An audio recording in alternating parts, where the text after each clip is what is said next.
Já estamos de volta, programa Empreender Tecnologias de hoje, trazendo para você um tema da atualidade. Nós estamos conversando sobre suplementos nutricionais. É um novo empreendimento aqui na cidade de Votuporanga e falando conosco sobre esse tema aqui no Labim, o professor mestre Ângelo Geraldo Nunes da Fonseca, que é graduado em administração pela Unifev, formou-se em medicina veterinária pela Federal de Viçosa, especializou-se em marketing aqui conosco também, na Unifev, cursou mestrado em Engenharia da Produção pela UFSCar e atualmente é coordenador do curso de Medicina Veterinária da Unifev e docente de vários cursos da casa. Bom, Ari, você está contando para a gente esse relacionamento seu com a Life, né? E como é que isso foi se estabelecendo. Mas conta para a gente um pouco mais sobre suplementos nutricionais e quem são os usuários. Você falou de esportistas, mas a variedade é bastante grande de pessoas que usam.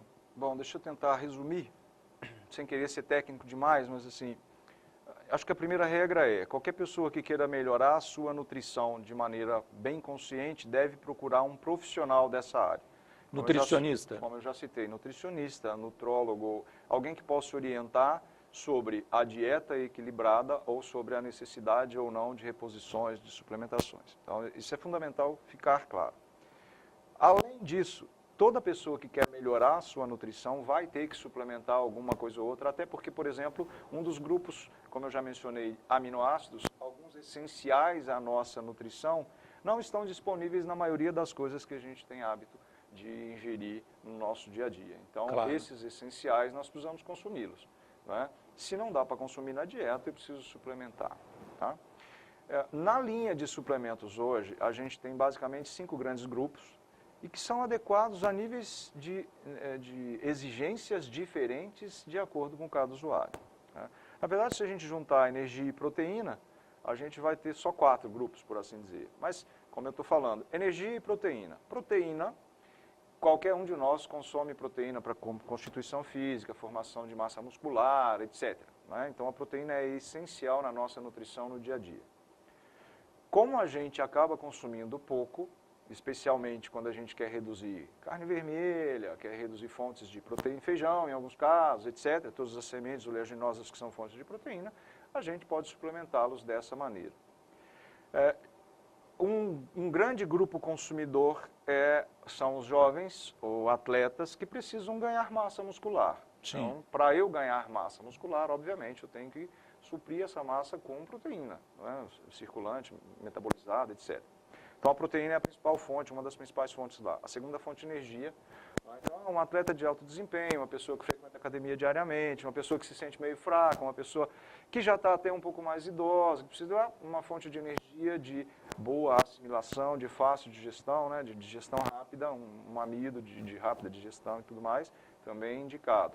Posso juntar as duas, então eu vou ter uma dieta de proteína e de energia equilibrada para nutrir, não para sustentar a pessoa, mas para suplementar a dieta diária do que ela já consome normalmente. Fora disso, eu tenho especiais, né? Glutamina, os BCAAs, que são os carboidratos, os aminoácidos essenciais aí que a gente precisa ingeri-los, alguns alimentos que aumentam o nosso metabolismo, como eu já citei, cafeína, etc. Anticel, né, que é um produto à base de colágeno, que é bastante consumido hoje para ganhar essa estabilidade de pele, essa densidade mais de pele. Ou seja, tem uma gama aí de pelo menos, eu diria, 60, 70 produtos que são bastante indicados, cada um na sua condição específica de consumo. Legal. Né? Um que eu acho fundamental, que eu acabei de citar agora, é a glutamina. Acaba fortalecendo bastante o sistema imunológico, dando uma condição de saúde melhor, melhora a ação e a absorção de outros nutrientes. A glutamina, por exemplo, é um negócio bastante interessante para a população em geral, associado a um BCA, que são os aminoácidos essenciais, e assim segue, tem vários. Magrinhos podem consumir proteína, né? Ou até energéticos, massas energéticas, e assim vai. Gordinhos podem ficar mais na proteína e diminuir o uso de energia, por exemplo. Muito legal. Quer dizer, o alimento pode ser praticamente um medicamento. Mais ou menos, né? Existem os nutracêuticos, né, que são indicados para situações, inclusive para animais, viu? Cachorrinhos com diabetes, por exemplo, a gente pode dar alimentos que sejam específicos. Cachorros com problemas renais, a gente pode dar rações que estão adaptadas àquele tipo de problema, chamados nutracêuticos. Os suplementos, eles têm a característica de apenas complementar a dieta que a gente faz no dia a dia. Mas um pouco fora dessa ideia de que vai tratar alguma coisa com medicamento, vai permitir uma boa performance física, né, por assim dizer. Legal. Ari, mas quais foram os passos, ou quais estão sendo os passos desse empreendimento? As etapas para operacionalizar o funcionamento dela aqui em Votuporanga. A origem era São Carlos? Rio Claro. Rio Claro. Bom, então vamos tecnificar um pouco da área da gestão lá. O primeiro problema é em Votuporanga, logística. Né? Votuporanga está fora da rota. É um lugar lindo, um lugar que eu adoro, um lugar que eu escolhi. Moro aqui há 30 anos, vou ficar mais, fazer umas contas, talvez 50, né? Tá bom pra gente? Com certeza. Então, assim, Votuporanga é um lugar ótimo, mas fora da rota. A gente tem que ter essa consciência. Os meus fornecedores todos estão de Rio Claro para baixo e os meus consumidores todos estão, eu diria assim, para forçar a barra de Rio Preto para lá, mas é mesmo de Araraquara para lá e tal. Então, esse desafio logístico já se apresentou. Quer dizer, eu aumentei custos de transporte da matéria-prima para alimentar a fábrica e eu aumentei custos de transporte para distribuição. Então, logística é um fator que a gente precisa pensar.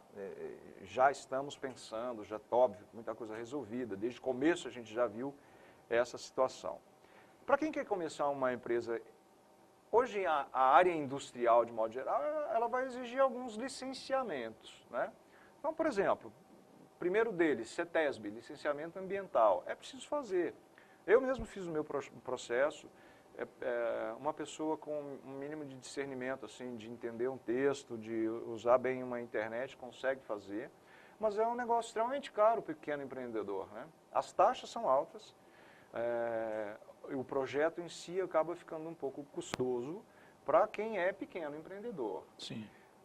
Apesar de que o profissional não é a pior parte da história, acho que as taxas realmente são bastante altas nesse segmento, né? Quando você sai de um Simples Nacional, então, dizer, uma empresa com 400 metros quadrados tem taxas de 5, 6 mil reais de licenciamento. Então, fora do Simples. No Simples tem um descontão lá e tal, mas ainda cai para casa de 2 mil reais, 1.800 reais para licenciamento ambiental. Fora disso, você tem, no caso específico de indústria de alimentos, a licença da Anvisa, né? Está associada à formação do seu contrato social, aí você vai sofrer uma inspeção para isso. Em se tratando de indústria de alimentos, tem que seguir toda a regulamentação que está disponível para isso, né? Então, a célula de produção tem que ter as características especiais. Perfeitamente possível atender, a gente está muito bem nesse aspecto, até porque eu sou veterinário, então eu sou responsável técnico pela minha empresa, eu venho dessa formação de inspeção de alimentos também. Então, não tive dificuldade nenhuma nisso, mas quem também não tem formação e for trabalhar na área de alimentos vai sofrer um pouquinho, vai ter que buscar a ajuda de um profissional dessa área para definir o fluxo de produção, o ambiente de produção em si, equipamentos, estrutura física, etc., né? Boas práticas de operação ou de fabricação são essenciais, o manual de boas práticas, né? O que do que eu estou falando? Como é que as pessoas lá dentro vão proceder em vários aspectos da produção? Eu tenho que fazer a pesagem dos insumos de determinado produto. Tá, como é que eu vou fazer isso? Como é que eu vou estar vestido? Como é que eu vou lavar as minhas mãos? Como é que eu vou usar luva, touca, máscara? Como é que eu vou tratar o produto? Como é que eu vou ser responsável em relação àquela quantidade pesada, né? E aí tem um negócio bem interessante, a gente desenvolveu um CEP, um controle estatístico de processo para as balanças, então são todas controladas por um software, o que dá uma segurança bem interessante. E se terminou um ciclo, um lote, você vai para o computador e faz o que você quiser, né? Assim, o Daúde estava falando lá na fábrica com um dos operadores o seguinte, falou, tem duas coisas que eu estou de olho em você, no máximo e no mínimo. Ele olhou para a minha cara, não entendeu nada, mas na verdade eu estou dizendo o seguinte, eu quero saber em que embalagem ele pôs o máximo da quantidade daquele lote e em qual embalagem ele pôs o mínimo. O mínimo a lei me pega, não é verdade? Então, se eu estou abaixo do aceitável, eu estou frito, se for identificado. E o máximo estou jogando o produto fora. Fora não, mas estou dando de graça para o consumidor. Sim. Né? Então, se o peso-alvo são 196 gramas, eu quero que ele esteja entre 194 e 198. Quando eu busco o máximo e o mínimo dele, eu sei enquanto está andando o meu prejuízo ou o meu risco no mercado. Né? E coisas dessa natureza. Então, é uma diversão bastante grande. Se ficar o dia inteiro lá, fazendo análise estatística dessas coisas e conversando com o pessoal. Falar, vocês vão ter que aprender isso. Quero saber do desvio padrão aqui desse lote de 50 potes que nós fizemos. E é por aí, é assim que funciona. Muito bem. Ari, que dica você daria para quem está querendo empreender? Primeira dica, conheça um pouco do ramo, né? Esse apesar de não parecer um negócio importante, mas eu posso contratar um especialista. Mas, pelo menos falando por mim, eu sempre fui muito, talvez até chato, com a questão de fazer as coisas do meu jeito. Porque depois você vai saber o que foi feito, você vai ter uma memória disso, você vai entender por que o processo foi naquela direção ou não. Para isso você tem que entender um pouco. Parece estranho dizer isso, porque eu já entrei em negócios dos quais eu não entendia absolutamente nada. E eu precisei estudar muito, precisei fazer vários cursos, como se diz na gíria por aí, né? Comi o pão que o diabo amassou no começo. Mas é um negócio que está aí fazendo os seus 15 anos de existência, de uma história de sucesso em Votuporanga, que é funilaria, pintura, carro, etc. Negócio do qual eu precisei, inclusive, ficar entendido um pouco disso. Descobrir que existem em todos os ramos possibilidades de você se treinar. Mas quando você já tem noção do que você está fazendo, você já larga na frente, né, dá um passo bastante largo no começo, de algumas coisas básicas que você precisa. Vou montar uma indústria, uma confecção. Putz, você já tem noção disso, o layout da fábrica não é mais um problema para você. Né? Problemas da produção, por exemplo, de cortes, de montagem, disso, daquilo, você vai tirar de letra, você vai resolver fácil. Né? Só para contar um pouco da história lá dos carros. Eu passei um ano muito difícil quando eu abri a época Liberty Station Car, que era quando dava algum problema de pintura num carro. Eu passava a noite lá do lado tentando entender o que estava acontecendo, porque eu não entendia do assunto. E aí você chamava alguém no dia seguinte e falava, viu que deu merda aqui, vem me ajudar. O cara, você misturou alguma coisa assim assado no produto, não deu certo, lixa e pinta de novo, dessa vez toma cuidado. E acabava o problema. Então a experiência te faz levar a essas facilitações assim na vida. Então entender do assunto, eu acho que é um ponto importante, não essencial, mas importante. Ter muito cuidado com o investimento financeiro. Né? Não coloque todas as suas fichas logo no investimento, porque o capital de giro vai te matar depois. Então é assim que funciona. Não importa quanto dinheiro você tenha, se você tem 10 ou 100 mil reais para investir, lembre-se de quanto você vai gastar por mês nos primeiros 6 meses para isso ficar de pé. Sim. Porque ninguém faz sucesso do dia para a noite. Né? Então você pega lá 100 mil reais para investir em alguma coisa, gasta 100 mil para deixar uma loja bem bonita, na segunda semana você não tem dinheiro para pôr estoque lá dentro, vai pegar emprestado onde quer que seja, do pai, da mãe, da namorada, do marido, do banco, aí você está frito. Porque uma hora você tem que pagar isso. Então, assim, meça o seu nível de investimento. Né?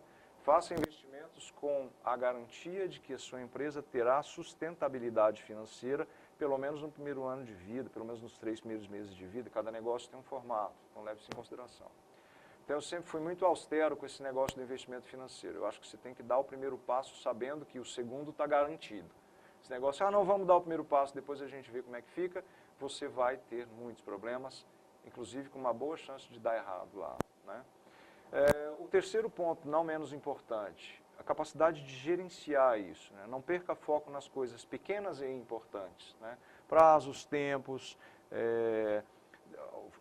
um programa de produção minimamente estabelecido, com demanda, com uma programação de vendas para você saber como é que você vai começar aqui. Você vai errar, é óbvio que você vai errar, mas você vai errar menos, você vai ter menos riscos. Certeza. E eu sou tão teimoso que eu erro, mas eu digo, mas eu vou ficar no meu planejado, porque se eu sair daqui vou ter problema o mês que vem. Então, essa firmeza de gestão também é importante.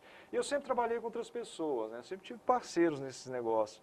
E é uma briga muito interessante quando a gente está falando disso, porque eu sou do tipo conservador que digo, não, Agora não, agora é assim. E ele, não, mas aqui tem uma proposta interessante. Eu falei, calma aí, velho, ela vai aparecer o mês que vem de novo. Agora é aqui, ó, vamos fazer o que está programado.